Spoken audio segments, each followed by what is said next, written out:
This violates every canon of respectable broadcasting. How are you?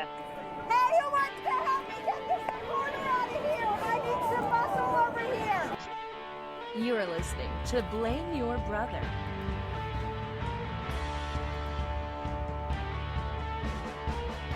Hello, hello, hello. Welcome back once again to Blame Your Brother. We are back, episode 173 as we march on to 200. So we're looking forward to that. We are back again Thursday nights, 8 p.m. at blameyourbrother.tv. Come hang out with us.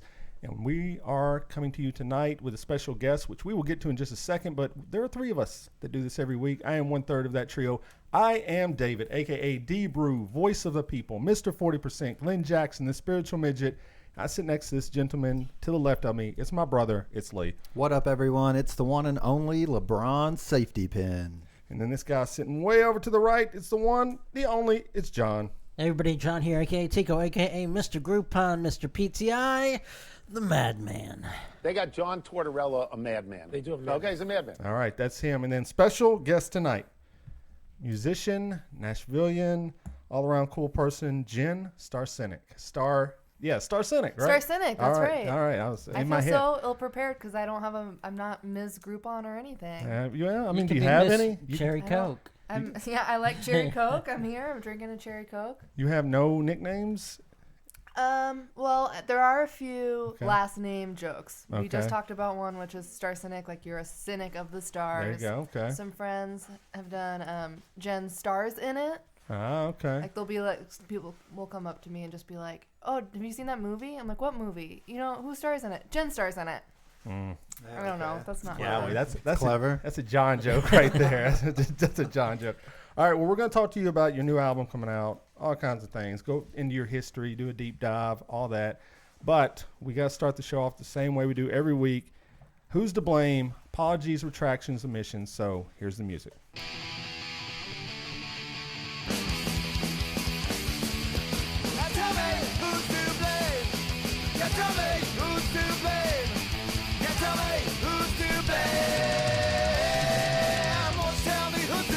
That's right. So we are going to offer everyone a chance to apologize for anything they said last week they need to take back. So, Lee, we're going to start with you as usual. What do you need to apologize for? I'm going to apologize for being so interested in vivisection. That was fascinating. I feel like a person probably shouldn't be that fascinated with it. But So to recap for anyone who's just listening tonight, which may be a few people, we had Josh Baker on, another musician. Go get his single. It's really good stuff.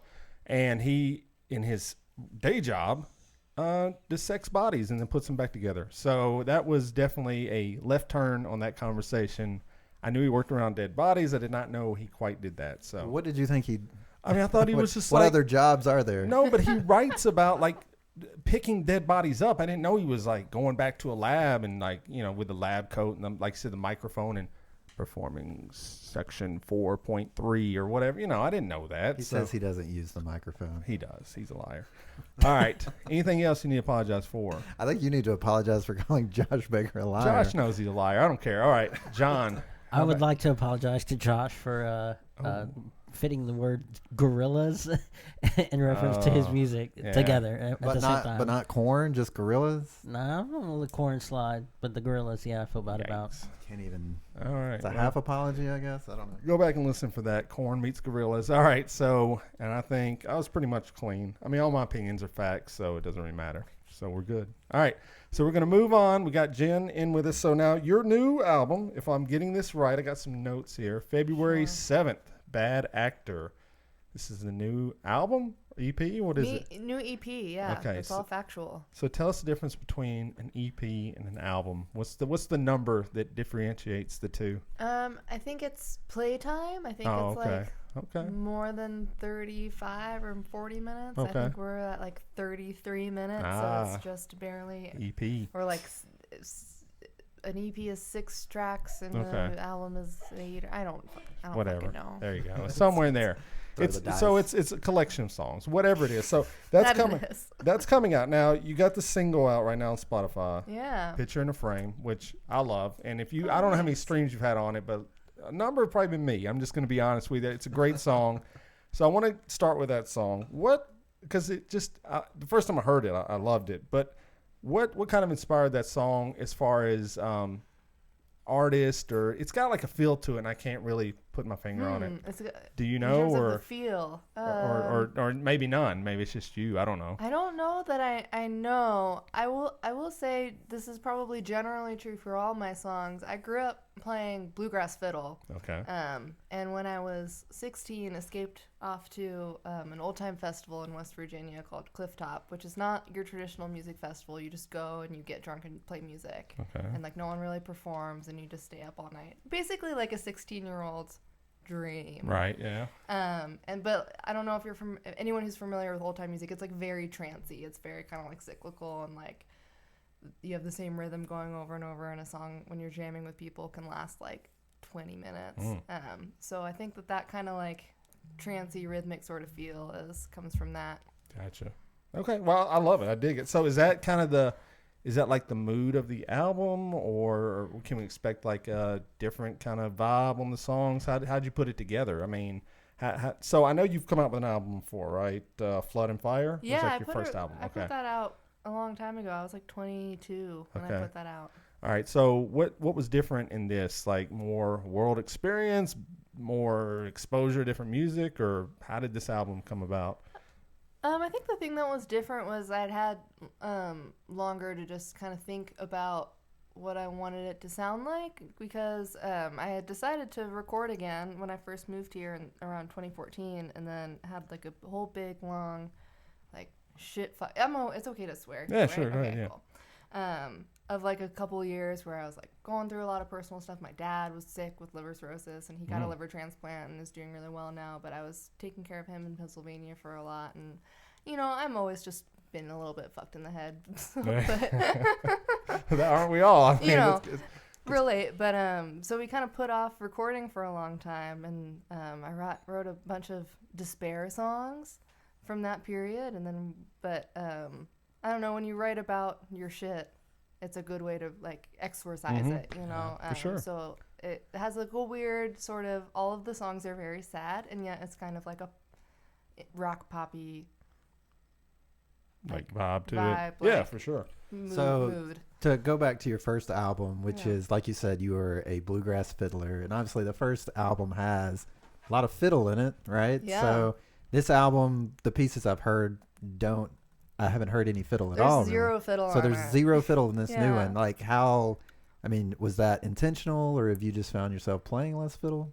It was intentional. I did find myself playing less fiddle. I did the side fiddle thing for a long time, and then just kind of I started playing bluegrass fiddle like professionally when I was 14, and I did it for a decade, and then was just like, You're really good at it too. Oh, I saw thanks. a couple YouTube videos of you jamming out on the fiddle. So oh, thank you. If you're interested in bluegrass fiddle, I would go look that up for sure. Yeah, and I do still play fiddle. I play fiddle in a band locally called My Politic. It's really good. I played fiddle on their last record. It's called 12 Kinds of Lost. Look that one up. So I still love playing fiddle and like doing it sometimes. It's just like not quite what I wanted to do anymore. And there's a lot of rules. Like when you're trying to, and that's not what I liked about that kind of music. Like I like getting drunk in the woods and like playing music with my friends. And then when you're in like that scene professionally, it's just like, I don't know, there's like a lot more rules, and everyone's like, why aren't you wearing a sundress and cowboy boots? And I'm like, because I'm not. I don't know. I'm not really a fiddler, y'all. I'm not a fiddle girl at heart. I don't know what it was. But I don't know. Little me always wanted to be the drummer in a rock band. And so I don't know. I heard the wild call to make an indie rock record. I don't know why. So there's some amazing people on the album involved with this too. Yeah. So do you want to run down the list of all the Sure. support you've had? Yeah. So I made most of it as a project between me and a guy named John Wood and a guy named Parker McAnally, who play in a band together called The Prescriptions. They're really great, and we co-produced the record all together, and they play drums and bass. And there's a guy named Paul Niehaus, who's kind of like a local, Cherry Coke burps. What's up? Like Nashville pedal steel legend. Like he's just crazy good and has played with everyone, like recorded with Iron and Wine and like helped found Calexico, and it's just like so fucking good.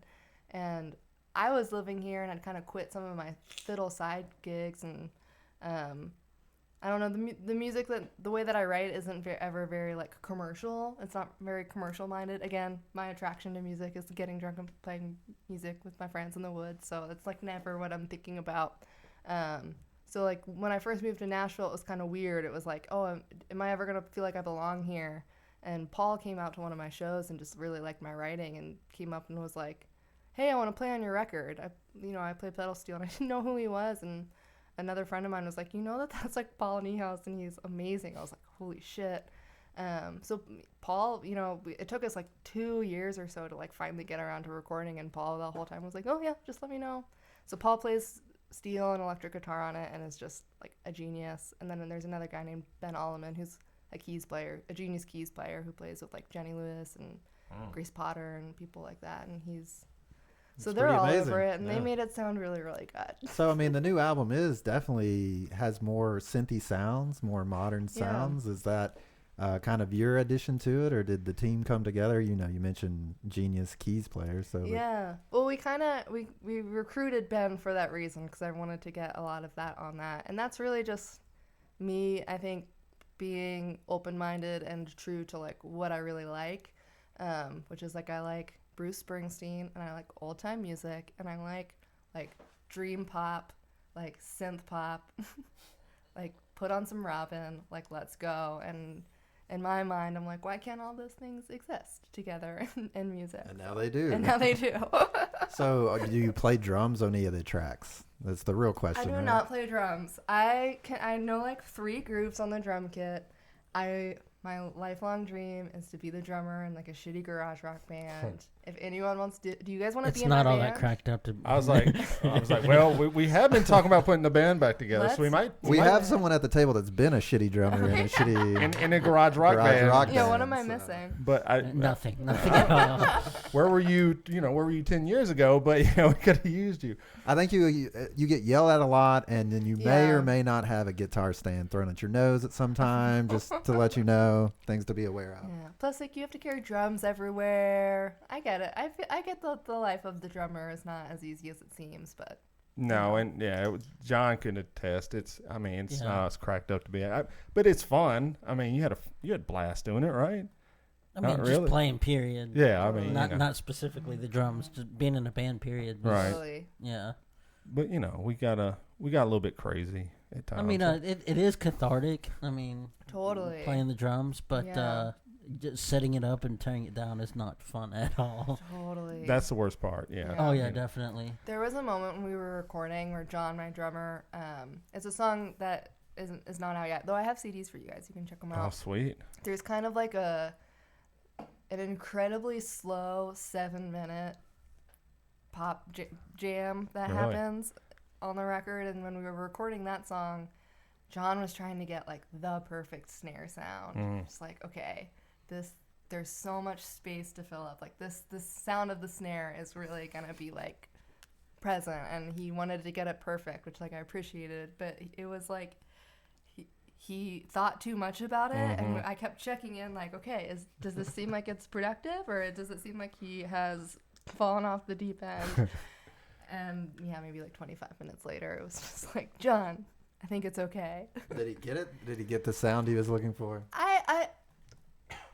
I think it sounds great. I hope he got what he wanted. I think it sounds really good. So what were some of the techniques that he was using? Is he like stuffing it with tissue, tuning it again? Totally. We recorded at a place called the Smokestack, which is an amazing studio, and like they have a whole wall of snares that I used all their guitars on the record, and so he was just going through different snares and then like tuning it, finding different ways to mute it, putting like towels on top of it, just like what should it be and which one. And it's true, there's like infinite possibilities, and that's the thing that we'll get. That's why all musicians are so insane. There's just, you can make any sound, especially now that like music technology is what it is. I think a recurring theme for my drumming was one of those toy monkeys. I think that came up several times. Yes.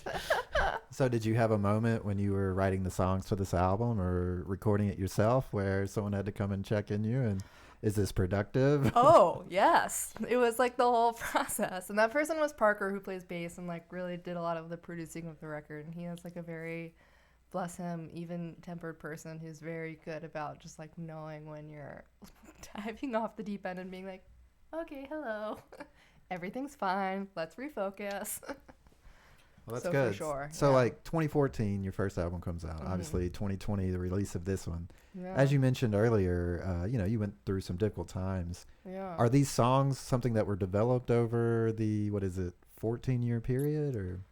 Oh, between, sorry, Or 20, six, was it 60, six? 6, year. not I was like, 14. I was huh? like, oh, what year are we in, brother? yeah, where did the years of my life go? Year 2034. Yeah, Yeah. 6-year period. 6 6-year years. period. Yeah, 6-year period. Yeah, they're all pretty new. One of them actually I recorded on that first record, and it just kind of has stuck around, and it's very different on the new record. Kind of like a little touchstone back to that, but it's kind of stayed relevant feeling. But the rest of them, yeah, were all songs that I kind of wrote through that period. And the record that was going to get made when we started thinking about making a record was very different than the record that, almost like all different songs and stuff, because it was just like, oh, I'm going through this thing and writing about it. And to me, it just felt so much more genuine than anything I had ever done before. And that's like, for me, I think if you're going to like call yourself an artist and like make music or do any of that and ask people to pay attention to it, that's like what you need to be doing, you know? Yeah, for sure. So when people hear about this album, which, like I said, February 7th, Bad Actor, who would you say it is familiar to with people? Who are some artists that you think it might sound like, where the casual person can be like, oh, let me go check this album out? Is there anybody that stands out? War on Drugs is one that we get a lot. Okay. I don't know if you guys listen to them. They're a pretty big band. It's kind of like dreamy like that. Phoebe Bridgers, we get that comparison a lot. Or if you know a band called Magnolia Electric Company. Okay. That sort of stuff. Yeah, kind of like, it's like a dreamy, trancey indie rock, but not like too dreamy. You know, when something's like too dreamy and you're just like, what is this? It's like got a good beat to it and everything, but also like very song and lyric based. Yes, the single it's out is very, you just described it perfectly. It is kind of dreamy, but it's very, it's catchy. It's hooky. It's, it stays with you. Like, the melody and everything. So it's really good. So we did a little sound check, and the little bit that you played for that, it sounded. I got a little wisp of maybe like Civil Wars. Oh sure, okay. yeah. We were I was waiting. I was like, oh no, here we go. John's band comparisons. Yeah. Okay, so do you have famous band comparisons? What's the Korn and the Gorilla controversy? Last week he told our guests that their music sounded like Korn crossed with the Gorillas. So and it didn't. It didn't go over well. I guess maybe if you're into those bands that would have been a compliment, but I don't know. I don't think Josh took it as a compliment. He just kind of laughed about it. So when the album comes out, which we always talked about this with Josh, like, what's the process? Because like even doing the podcast, it's easy to record the podcast. Mm-hmm. It's easy to mix it, whatever, much shorter time period. But then promoting it, like, what is that like? Have you thought about what that's going to be like? I don't know. And like, we were in a band in 2010, way different, obviously, than today with social media. Do you have a plan of attack for that, or are you working with people, or is it just indie? You're going to do it all yourself? Sure. It's mostly indie. I do have a publicist who kind of does all of that, and like, got American Songwriter premiered that song and video for that. So some stuff like that is cool. I don't know how many, what good any of it does, other than like it kind of becomes like, oh, people in the industry want to see that you can get good prices. Mm-hmm. It's I'm grateful to get to do what I do, but it for sure is like the shitty part of your job that you're just like, you're posting on social media every day, unless you're I'm sure there are people who like doing that. I am not one of them. Yeah, it gets a little tiresome for sure. Totally. Answering a lot of the same questions, which again I don't mind, but a lot of it's all over email, and like I have a limitation in my brain with like how much I can look at a screen, and then, like at a certain point my brain just shuts off, and I'm just like, who am I? Like, where? I don't know how to answer your question. Right, yeah, for sure. I understand that. So. And then, like, the shows, like, this is what I remember about being in a band. Like, the toughest part was like, hey, we got a show on Friday, come on out. And you'd be begging like the same, group of friends over and over again. Does that ever do you have to deal with that? Does that bother you? Like asking your friends to keep coming out to, and our shows were we were playing like Wednesday night, like 11 o'clock. And you're like, what are we doing? Getting done at 2 a.m. But anyway, how is that like? Oh, totally. Yeah. It's, I think you try to like space out your asks and, I don't know. It definitely gets a little rough sometimes. Right. Just like the constant ask, but also you hope that like people come because they like it. And right. I think what was tough for me was for a long time not having new music out for the longest time, and I had really stopped playing folk music because I was kind of like, that was just like a chapter shift, for me, of not doing that anymore and wanting to do something different. And then I would kind of play shows, and I know you guys are friends with Becky Ward, who's a good friend of mine, and she's been on the podcast, and she's always like recommending me, like, oh, Jen's fucking great, and they'd be like, she has one folk record out where she sounds like a baby. I'm putting that out. I think I sound like a baby on that record. I was like, she never said that. No one's ever said internally. that. And just feeling like, oh, I'm not a real musician because right. I'm not doing this. And I think that's really the struggle. It's like, and social media, this is the thing I don't like about social media. Social media just makes that so much worse. You think everyone, they have this many likes. They probably have people who love their music and come to all their shows. And everywhere they go, there's just like adoring fans. And like, that's, not the case for most bands. And like, really, like anything, the reality is like sometimes you have a good night and sometimes you have a bad night, and some things are annoying and some things are fun, and that's just life. Yeah, I mean, yes. I mean, even to speak about, like, some people think this podcast is like nationally based just because, like you say, like people, some days there'll be a bunch of people tweeting at us and we won some Nashville Scene Award and people, oh, you're blowing up. And we're like, no, not really. I mean, it's the same as last week when we didn't have anything. So totally, there's definitely, yes, that expectation. But yeah, we did see you at the Becky Warren show with, it was you, Becky Warren, Sonia Lee. That was like an amazing that was show. A great night. It was fantastic. So I loved both of them. And we loved everyone. I mean, we were kind of blown away that night. Like, wow, obviously we were there for Becky Warren, but then we saw you, and then even that Sonia Lee was like really good. So it's fun to go out and see, like, totally. The bands. Now you got a show coming up. I do. February 8th at the 5 spot, 9 p.m. Come on out. It's my CD release show, so my record's coming out the 7th, and we're playing that show the 8th. Becky Warren is playing. Oh. My Politic, the band that I play fiddle in, is going to do, I think they're going to do like a couple duo songs. A band called The Sound Awake is playing. And what I'm really excited about is my friend MK Gannon, who's a comedian, is hosting the night. So it's going to be like a whole weird, fun little time. Nice. 5 Spot's a nice place to play. It's a fun little there. spot. We played there a couple of times, so it was Nice. fun. So February 8th, 7 p.m. Yeah. Record release, so everyone needs to. 9 p.m. 9 p.m. Just get there at 7, start drinking. It starts at 8, Sure, y'all. yeah. Just start. Get there at 7, be plastered by the time we start. And everything sounds amazing after that. Okay, so that's good. So do you want to play something right now? Sure. Okay, all right. So while you're getting your guitar, you got this Lee, hopefully has got the sound set up. I think it sounds fine. Sounds good. She's going to sound good. So it's a win-win. So we'll let you do whatever you would do. You can do like introduce it and then blow us away. Cool. I might play a song called Cold. And so this is actually the second single from the record, and it's coming out tomorrow. And one, I don't know if people, hey, Becky Ward's listening. Yeah, check that out. We're just talking about her. Becky, I saw, if I can like get on my independent artist spiel for a second, I saw a friend posted this the other day, and I thought it was like the best thing ever that anyone had posted, and like all the music magazines should like front page it one week to just like spread awareness. And it was a guide to like how to support independent artists.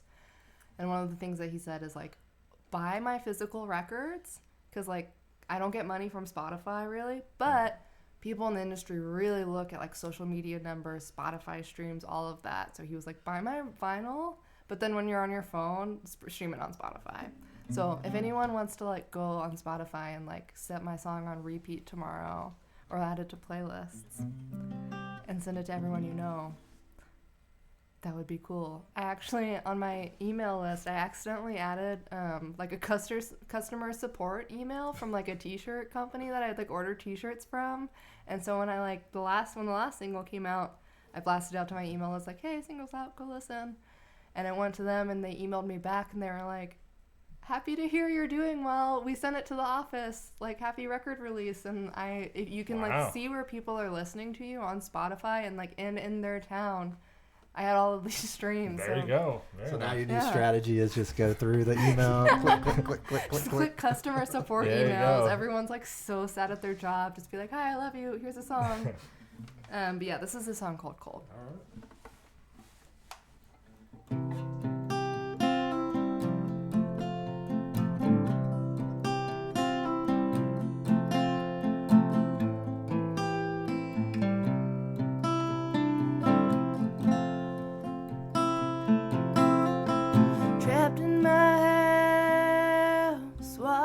The snowfall with a view of the freeway and the cars as they pile up.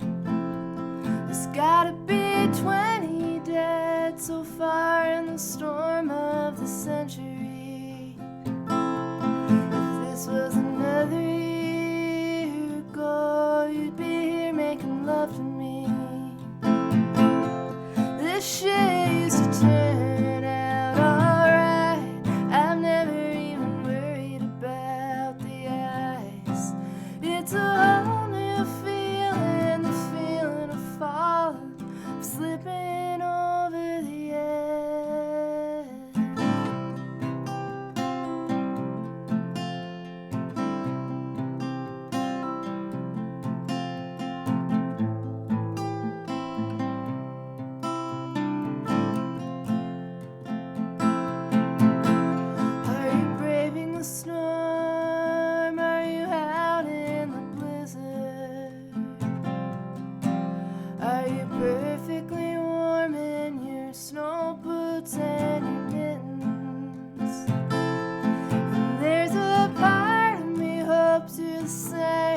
As we were in summer, did the storm make you lonesome, or are you stronger?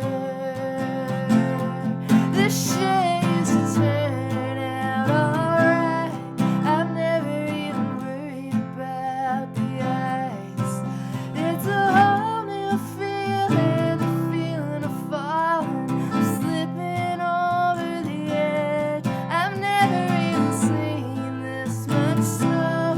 I never used to worry about getting old, but I won't last long if it stays this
That was killer. That was really good. Really good. Wow. Yes, so that is song Cold. It's off the new album, Bad Actor, and that single's dropping tomorrow. Tomorrow, midnight. And the chat's loved it. I mean, everyone's like blowing up. Thanks, guys. Great chorus, Thanks, beautiful Glenda. song. That was great. Becky, So, Robin, what's the story? Tortorella. Yeah, what's the story on that song? What's the inspiration there? Is that about someone? It is. It started as like a song. So I've done this a couple times where I've written a breakup song about someone that I'm dating while we're still together. Oh my god. Totally subconsciously, I'm just like, wow, I'm writing I'm writing about us not being together anymore. Huh. But then it really morphed into and that was kind of morphed into, we're really all narcissists, so it's really like a song about, what's going on inside yourself. And my dad was getting sick was really starting to be ill for the first time. He had come to Nashville and visited me, and just physically was really in decline. And I was just starting to and then the dude and I broke up, and he wasn't nice to me. And then I was like, why am I dating? Why are you dating guys that aren't nice to you? Come on. You're smarter than that. This isn't the first time this has happened. This is a pattern. You should go to therapy, figure your shit out. And just kind of, Well, did you? I did. Okay. I am like 4 years strong in therapist. Good. I mean, have you therapy. figured your shit out? I think I figured like a really respectable percentage of my shit out. Okay. Good. I was worried about you. I was like, no, it's actually really the song. So yeah, that song was kind of being like, oh shit, like things are about to get, like I'm already struggling and things are about to get really bad. And it's really funny going out and playing these songs now and giving the interviews and talking about, struggling with like anxiety and depression. And it's like clear from the songs. My depression is clear in the songs. And like even the video for Picture in a Frame, like it'll get played on other things, and it's like everyone has these really nice, well-produced music videos with good lighting, and they like put their makeup on. And we shot that in the studio, and we tracked 6 songs in 2 days, and I was so stressed and so depressed, and I'm just like there with like chin zits, like greasy hair, like my depression is obvious, but I'm not depressed now, and so it's interesting to go out and like talk about it, and everyone's kind of like, you seem okay, but also not, and I'm like, it's okay, we survived, so good. Well, good. I mean, and it's made some great songs, so it works out for everyone, So one of the cool things I like about music is when music touches more than just song, it touches the community. I know that you were involved in a program here in Nashville. Did you want to talk about that some? Sure, yeah. So my friend Georgia English and I, she's also a great songwriter and artist, kind of like Lucinda Williams-y vibe, we say we accidentally started a nonprofit. So in the midst of all of this, she actually came to me one day, and she had this idea. We both teach a lot of music, and she had this idea for like, what if we got local girls interested in music and in songwriting together with local female artists and just like all hung out. And I was like, we should do that, like, or you should do that, but if you want me to help, like, I want, like, but like make it happen, like, let's not just be, let's start a bar someday, and then like, yeah, let's do it, cool guy, like, let's do it. And she ended up applying for a Metro Arts Thrive grant, which is a micro grant that they give to artists to do one-time community projects. And so we did this program in 2017 where we had 9 girls, and we got some local songwriter friends to all hang out, and like kind of met. Each girl had a mentor that she met one-on-one up with, and then once a month they all got together and kind of shared what they were working on. And then after 5 months, we went into the recording studio and hired like an all-female professional studio band and cut a record of these kids' songs. Like they each got to produce a song, and it's called Girls Write Nashville. And it was just so popular. Like we had them do a CD release show, and we like Old Family Wash was packed. The kids were like, cool, so see you next year. And we were like, oh, it was just clear, and I was going through shit, and it would be like, I would show up to our meetings and be like, oh, this is like the one thing that feels really good to me now. And so it was just kind of clear to everyone involved that it deserved to keep happening. So we were like, I guess we're starting a nonprofit, even though we know we're 2 musicians who haven't taken math class, since like junior year of high school, and we don't know anything about that. And it's we were actually on the Today Show this past summer. Wow, look at you. And we serve like over 50 kids now, and we solidly kind of run a startup nonprofit. And so we're in our 4th season. We have a bunch of after school programs now, and yeah. That's badass. That's very. Thanks. So, what are some things you focus on? Like, so I mean, you obviously focus on songwriting, but do you focus on like, how deep do you get with it? Like, these are some things you might deal with as a female in the music industry. Is it that deep, or is it more just? It's pretty fucking deep, Yeah. but it's like we don't. It would be so weird if we were trying to make that happen. Right, You know, yeah, like right, yeah. It's like you're going into your middle school guidance counselor's office, and they're like, "So, tell me about your feelings," and you're just like, "Let me disappear into like this flannel couch." It's not that we're there like, hey, show up and what you want. Right. This is your space, kind of, and whatever you want to talk about, you can talk about. And then it seems like with that space and like that, once they figure out like, oh, this is somewhere where like within the context of talking about songs that you're writing, just like I'm doing now. Like I would never just like walk up to a stranger and just be like, let me tell you about my mental illness. Yeah. But they're like talking about their pain. They're writing songs about their feelings, and then they end up talking to each other about like a lot of stuff. And then they kind of, we all kind of realize, oh yeah, we all need this space, and kids need it. Teen girls especially need it. So. Oh, for sure. I mean, especially that age, that's great. Totally, I mean, like you said, and you're right. They're probably bringing up things they may not even thought about. But that's like a space where you can talk to people in that similar vein. So that's wow. I mean, that's awesome. I mean, that's very cool. You can go online and see their listen to their record it's girlswritenashville.com, and we have their last record up there, and we do a show every July. Sometimes summer. Yeah. Well, that's as good as the album. That's very awesome there. It's good to see. Yeah, that's awesome. So I also wanted to touch on, there's a big story going around now with female musicians in country music not getting equal radio play, and CMT has come out and made a statement where they're going to guarantee 50%. I don't know if you've heard cool. that. I think that's accurate. I think I saw that. That's great. So, obviously being a female musician, do you want to talk about the industry as a whole, or? Sure. Yeah, it's really an exciting time to be a woman playing music, because it's definitely is an issue. Like sorry, I had another cherry Coke burp. That's all right. Take your time.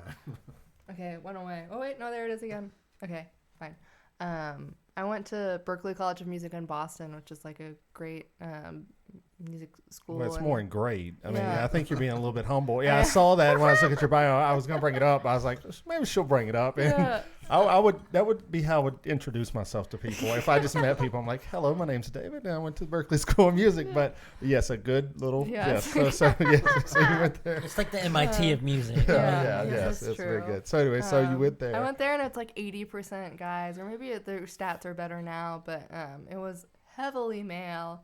And it was like, I mean, I knew it already. Like, it's not a secret. Like, you show up to play music places and like you're the only girl. Mm-hmm. But it was like especially true there, like because I played bluegrass music, and I don't. By some luck, like I ran into guys who were like, yeah, play music with us. Like when I was in high school, like when I went to Clifftop in West Virginia, it's like I met tons of band guys who were like, fuck yeah, hang out and play music. Like when I was a teenager, I got hired by a bluegrass band who was all guys, and they were like, yeah, come play fiddle with us.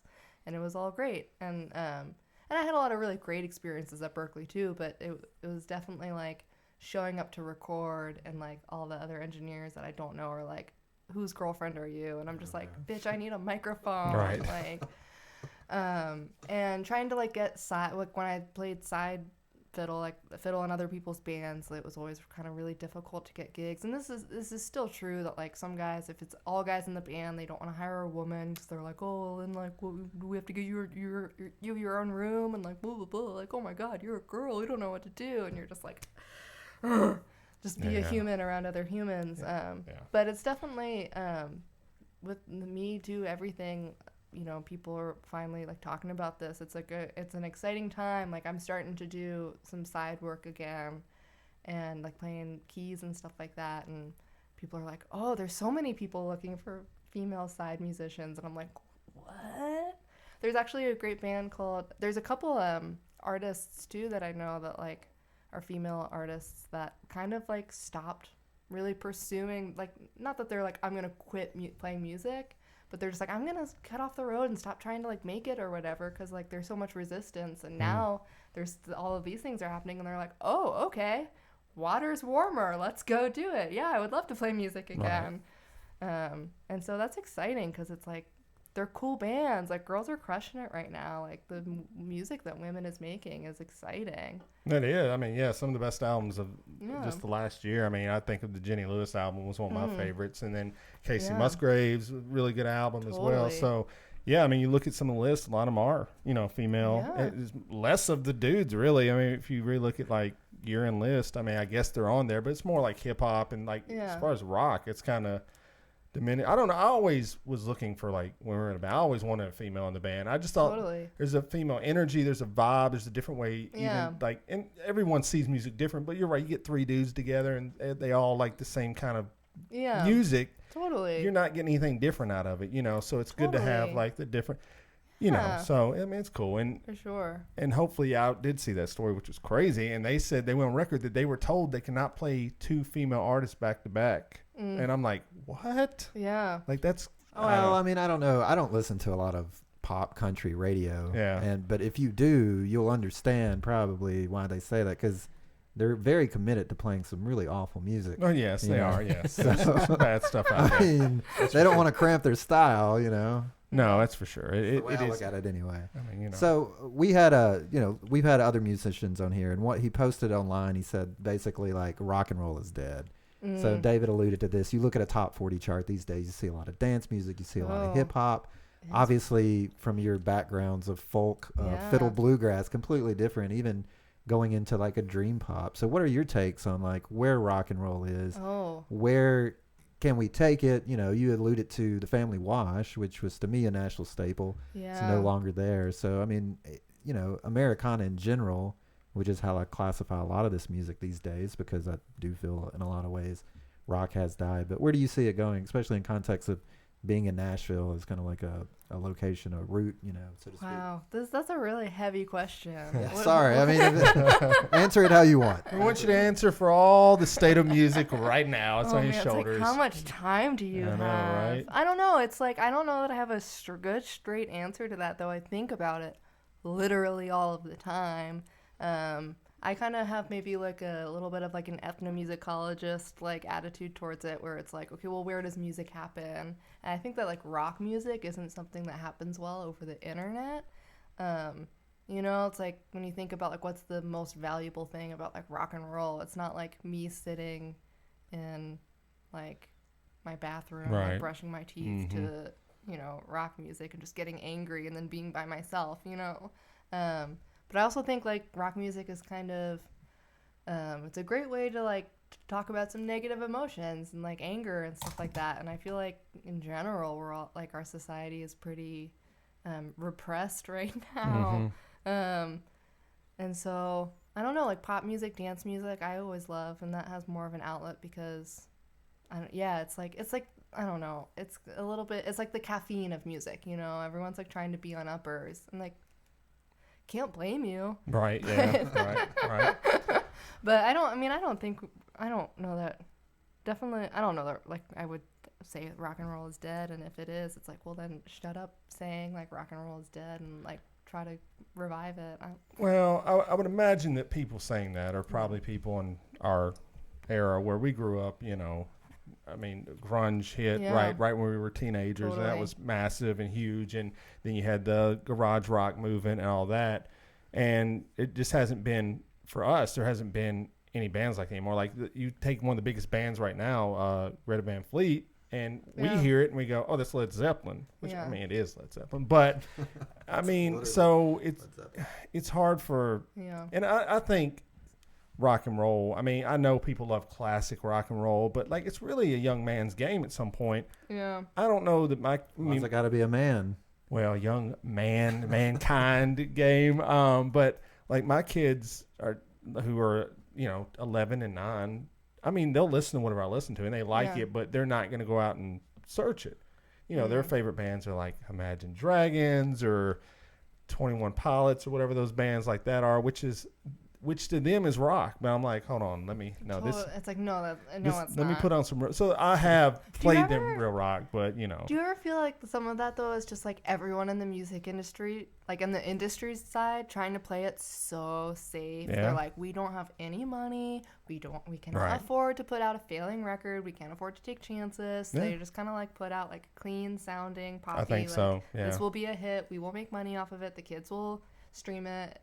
And we'll be good. Yeah, and we'll keep making money. Yeah, that's very true. I mean, back in the day, I guess that, you know, you could take chances because music was making so much money. I mean, you get a band like Guns N' Roses back in the day, people were good. Yeah. You could have 20 shitty bands. You got one Guns N' Roses, you're good. Totally. Now, you're right. You're like, I better get another one of those Imagine Dragons solo singles out, you know, which I'm not knocking it. You're knocking it. I'm not knocking You're knocking Imagine Dragons. Like, it's not the worst thing I've ever heard, but it's like, I'm not going to say, I love Imagine Dragons or anything, you know, but I can see, you know, I'm sure my parents may have, or any of our parents may have thought the same thing, though. Like, well, what is this? You know, not our dad. He was a little bit different, but most parents probably heard Nirvana and went, what is this crap? You know, I worked with people and I would play Weezer and they were like, what is this crap? What is this? What are those guitars? So I get it. But that was like, it's like the older generation should be like appalled by the music of the younger generation. I feel like now we're just like, I wish I was appalled. Like, appall me. You know? Yeah. I need something. Totally. And maybe and a lot of people I've heard say rap is the new rock, you know, where it is pushing more boundaries. It is more, you know, in your like more people are upset about it. Yeah, hip hop and rap, I think, right. definitely out of any kind of music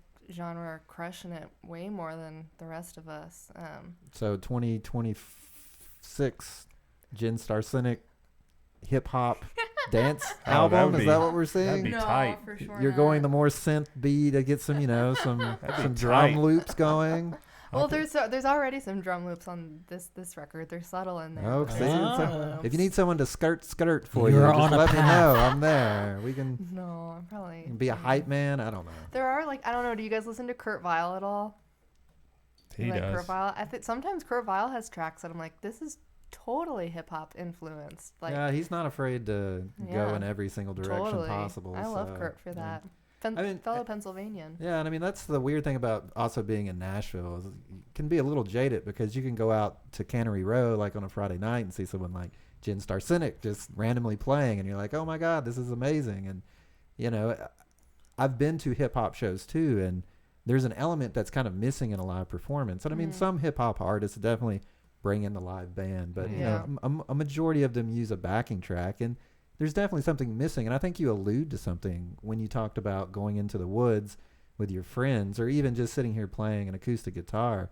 So what is like your experience between obviously recording and playing live? I mean, you have thoughts on that at all?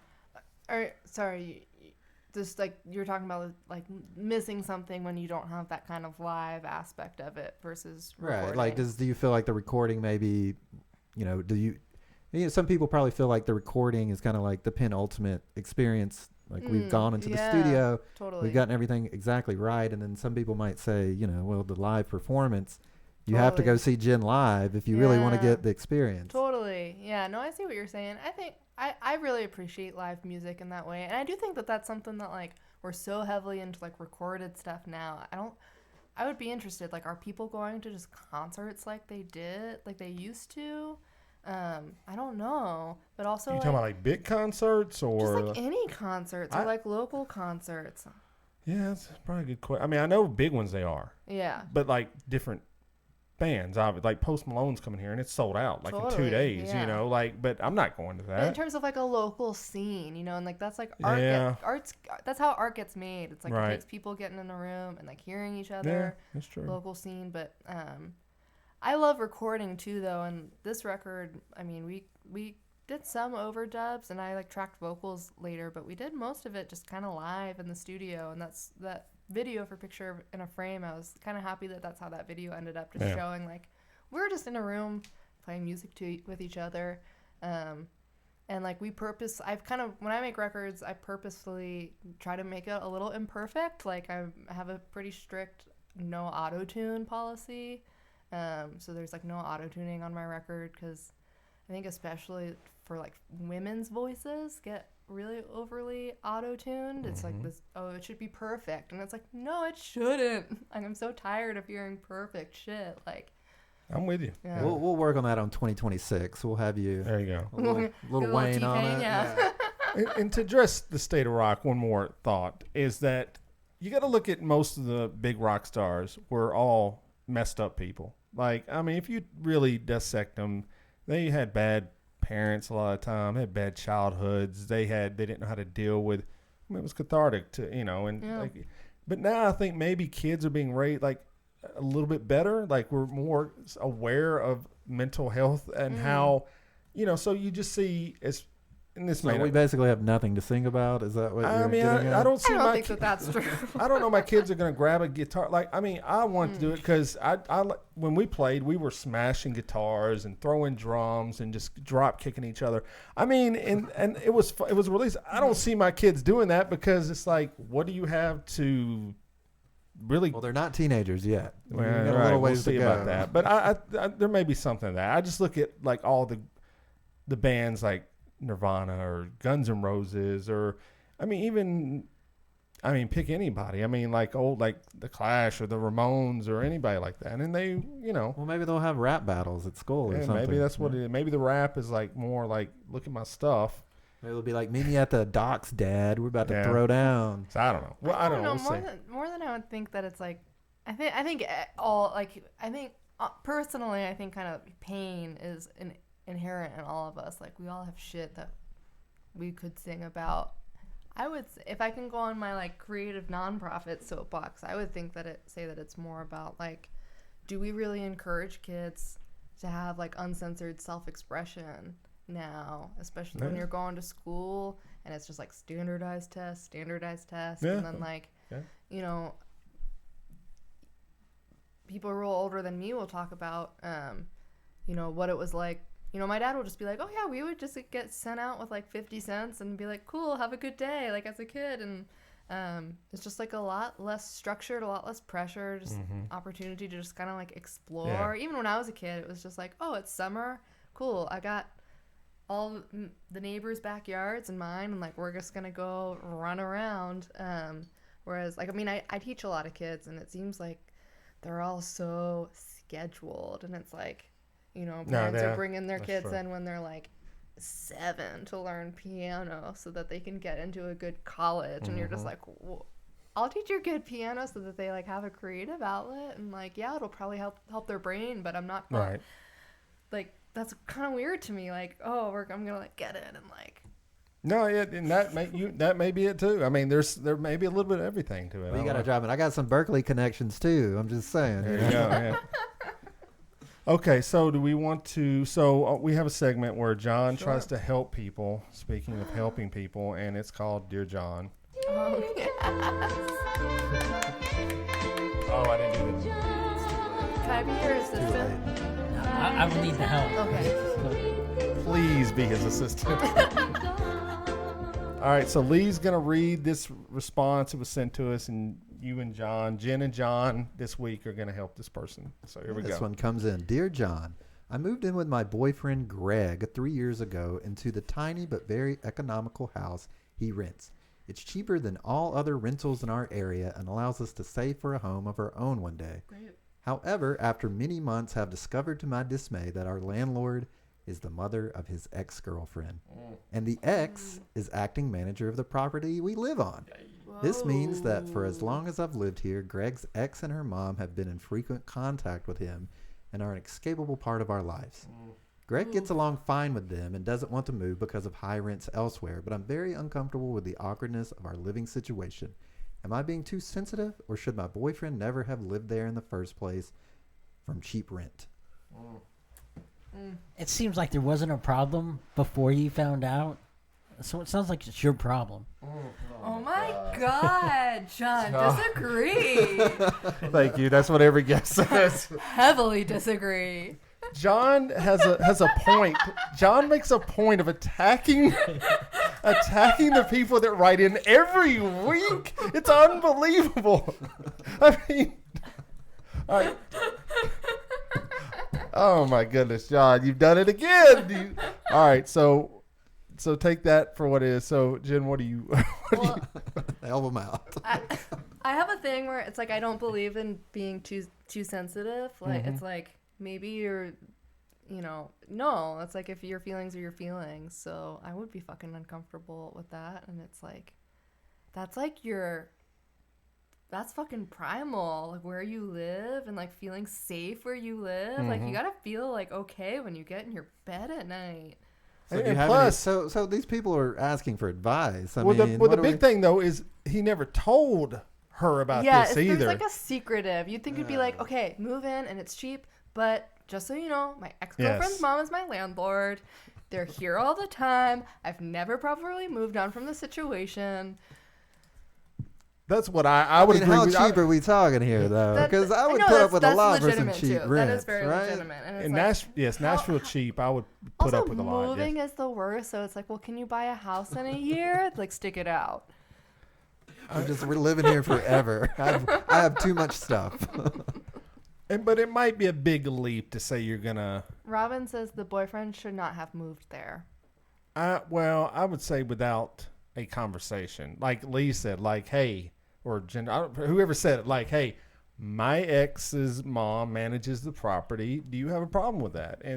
But John's like, who cares? Just deal with it. It's your freaking problem. No one else's. Because John would be totally cool if his wife's ex was like renting out their house or dropping. Yeah, who cares, John, bro? Let's say your wife's ex. About the money, honey. Oh my God! Stop it.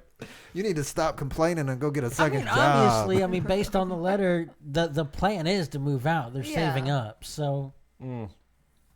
But okay. It's like the secrecy and it's the lack of conversation. Isn't like all relationship advice just boil down to like, well, you should have an honest conversation. Yeah. Well, how do you do that though? Not with John, it's not. But yes, most of the time it actually is. Yes. I don't know. Do you want me to call my therapist and ask her? She might know. Perhaps. So just right into the show, I guess. So right? we're in consent stay. You should stay. Or she's asking almost, should I stay with him? Like, I think that's really the deeper question, that she's not saying she would stay at the house. Should I stay with him because he's been lying to me for months? It'd be no different than, hey, I'm having lunch with my ex-girlfriend like every week. That's a little different.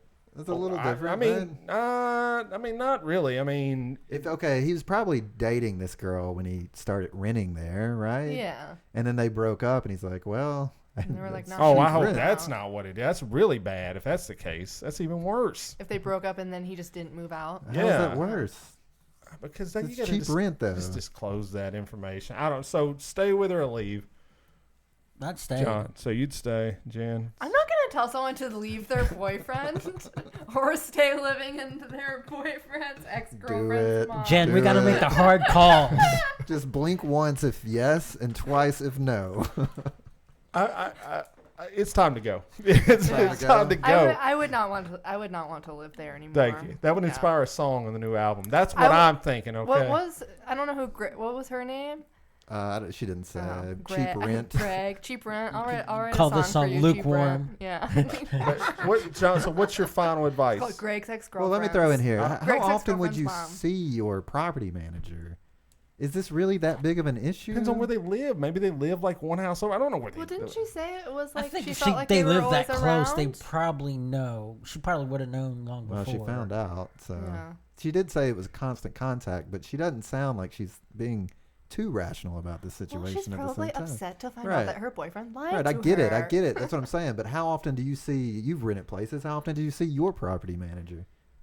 I mean, if I didn't want to see him, I wouldn't see. But if I never, wanted to see him or her, then maybe I would see her more often. Well, think about it another way. What if they had a kid together, and then they broke up? You're going to be seeing that person a lot more. So, property manager, not really that big of a deal. It's not your advice, John. What's your final word? I was trying to help them. What's your word, John? Another perspective.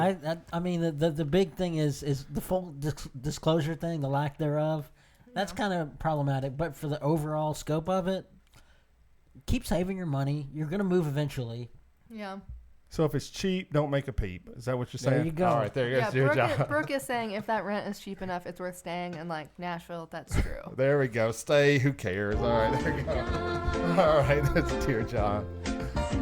Maybe get her ex in the mix, you know? See if he wants to, like, mow the yard or something. All right, so that's Dear Will you John. be our handyman? Oh, my God. If you want to email John, bybpod@gmail.com, bybpod@gmail.com. Okay, so Jen, I'm going to ask you a couple of questions here.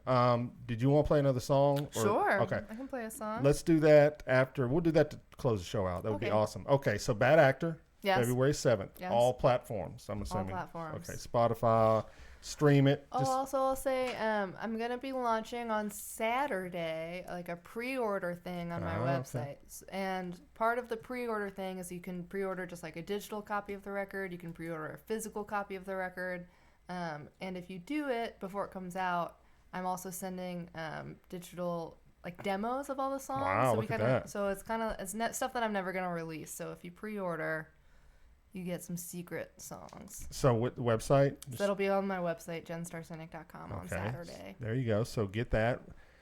I mean, there's no excuse not to go do that. So go do that. Bad Actor. Then the record release show, February 8th, 5 spot. Yeah. Show up around 7. Like I said, it starts at 9. But you can, get some Yeah. drinks. Support the 5 spot as well. Totally. And I'm sure a lot of people will be out. It's going to be a fun show. Becky Ward, Jen Yes. Starsinic, and then who else did you say was going to be there? The banjo. Who else playing with you? It's Becky Warren's playing. The Sound Awake is playing. Hayes Ragsdale of The Prescription, so that's the band that my bass player and drummer in is going to do a little acoustic set. And Georgia English and My Politic. Okay, very cool. So do that.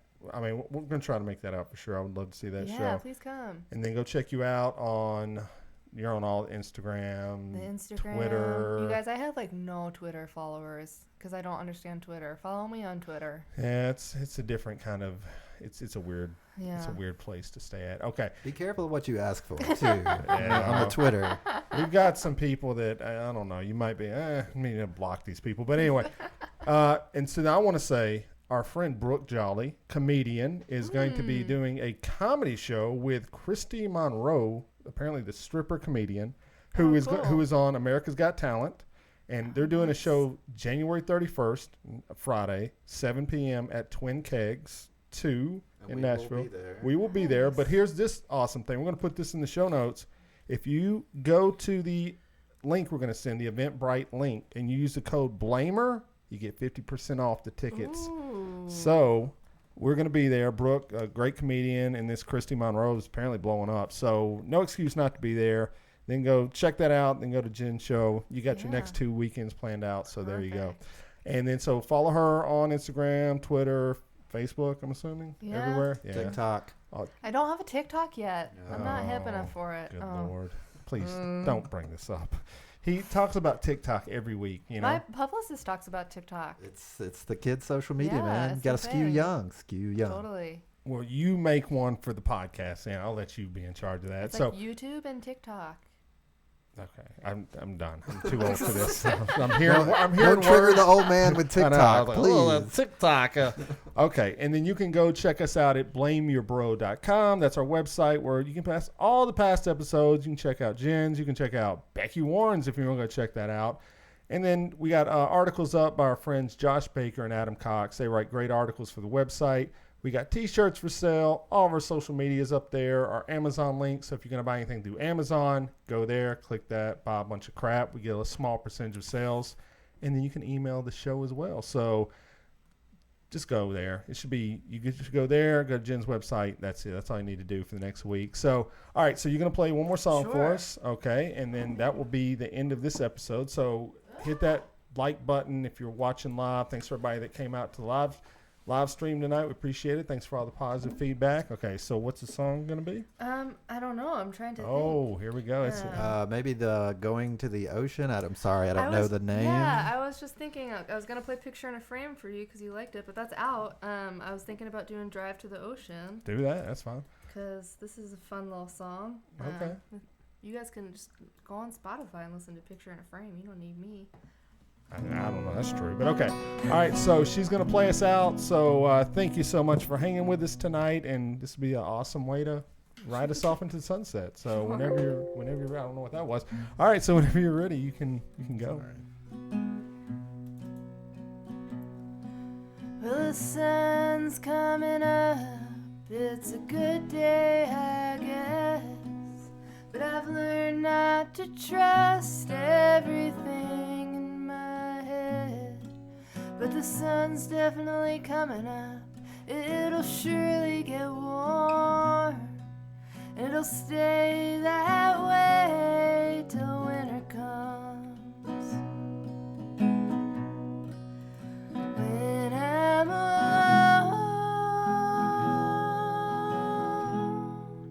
I feel fucking lonely. When I get tired, I feel fucking dead. When I wanna run, I wanna go far away. Drive to the ocean,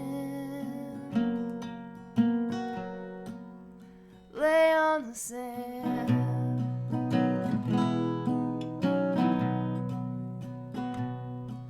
Well, it's tough how some things that you learn when you're young turn out not to work so well in the long run. And some people can make promises that they keep till they're old. Love's a pretty good thing, or so I'm told. But it feels like forever since I seen it for real. Maybe someday I'll know how it feels. But it's a more common thing to sit on your own, singing about nothing and feeling low. When I'm alone, I feel fucking lonely. When I get tired, I feel fucking dead. When I wanna run, I wanna go far away. Drive to the ocean, lay on the sand.